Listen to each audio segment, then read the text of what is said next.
Hey everybody, this is a great trick because it just starts with a coin and then you tear that coin into 2 full coins.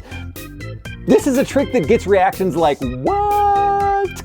People don't know what to do with this trick because, first of all, it's impressive that you tore a metal thing in the first place, but then that it turns out to be 2 full coins. This one gets gasps. Way better reactions than I ever thought that it would. This is a creative life skill. I'm going to show you how to do it. Let's go. Creative life skills will help you be creative if you do them. Creative life skills will make you a more interesting human. The thing about this trick is it really isn't anything about tearing the 2 coins. What I'm about to teach you has nothing to do really with the tearing the 2 coins in half. I just like using it for the 2 coin tear because it really does get great reactions. But what's really happening here is something called the Shuttle Pass. Now, I'm going to teach you my Shuttle Pass. So I guess I'll call this Pete's Shuttle Pass because this is different than I've ever seen anybody do a Shuttle Pass ever before. But the idea here is that you start with 2 coins, you've got 1 coin in each hand, but the way you're handling the coin makes it almost impossible to tell that you've got 2 coins. It makes it look like you're only handling 1 coin. So let's watch and learn while I adjust the camera angle. Okay, so the Shuttle Pass starts with a coin in each hand. This is the coin I'm going to display to the audience. This is the coin that I'm hiding from the audience. So I will do what's called a wrist kill. The audience doesn't see that coin. My palm is not open to the audience.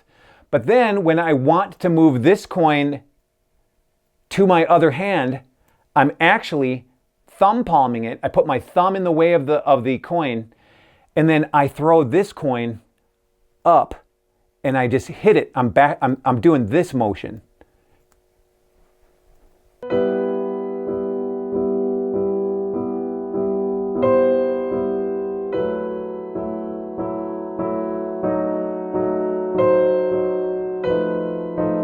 So I'm putting it back down right where it came. Now, because of the way inertia works, you don't see the coin going up because it falls slower. So it's going up fast, whoops. It's going up fast and then it's coming down slow. You can really take advantage of this. So if I've got, okay, so here's my coin in my right hand. Look how slow I can actually make that look. As a matter of fact, what I've learned is that if you bring both hands up when you're tossing, like say if I'm going to toss this coin up, if I bring both hands up at the same time, now I wouldn't do it with this. You don't want the audience ever to see that. That's where you have to just get used to wrist killing. Okay, so this is the wrist kill. You don't come up with this because then that'll give it away. Okay, so I come up and then I just sort of flick like that. But I can slow that thing down. Look, it almost looks like I'm dropping a coin. But I'm not. It's just this. I'm keeping this one in thumb palm all the time. But if I bring both hands up at the same time, it looks pretty good. And I can do that from both hands. So if I'm starting with my left hand like I did at the beginning of the trick, I say I've got a coin here. It just looks like I dropped this coin into my hand, but it's not. It's the same coin that stayed in my hand. And then I'll show this coin again. And now I drop this coin in. Now everybody thinks that there's only 1 coin in play. Okay, so again, starting with this coin. And watch, I'm throwing it pretty slowly right now, but a lot of times when you throw that coin up, it's getting masked by these fingers anyways. So it looks like I just threw that coin into my hand.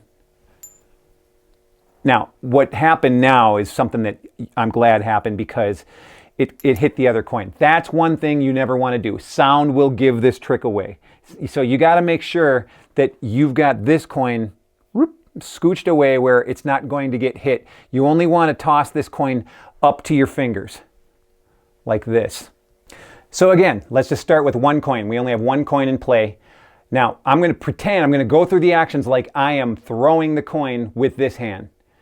I have no coin. We're only paying attention to the coin that the audience doesn't know about. That's right here, okay? And I keep that in wrist kill.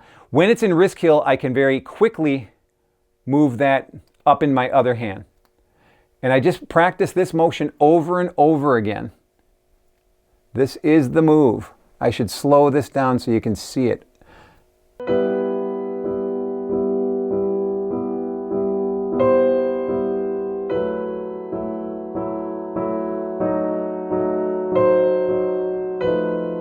And then, once you're ready for two coins, you can actually get used to throwing one coin. This coin goes up, and then both hands go up at the same time.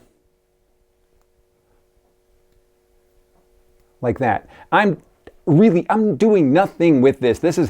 All I'm doing is getting used to having a coin in my hand. All the work is done by the coin and the hand where they don't know there's a coin.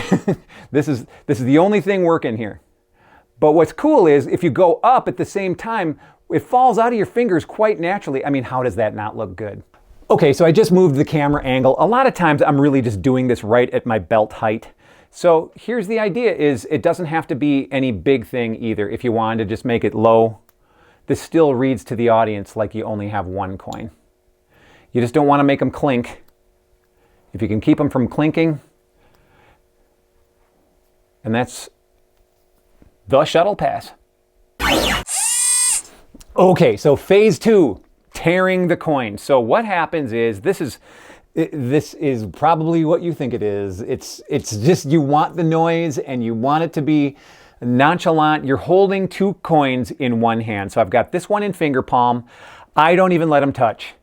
They're just not touching at all until I want them to touch. I've seen some people where they want to have these two coins stacked like this. And I'm like, why? Why give any kind of chance of there being a noise until you need there to be the noise? So I don't even put them together until right when I'm tearing. So I've got the coin just like this, and then when I'm ready to tear, I just put them together. I'm not getting a great angle here, but here is the other one, and I'm just going. Just like that. It's just so simple. So here it is. And I think a lot of times too, I just keep this one. You don't even need to have the coin seen. This happens so fast. You just want to be able to display that by the time you get the rip happening, you want this coin to be shoved out just as much as this coin was shoved out. So I'm right-handed.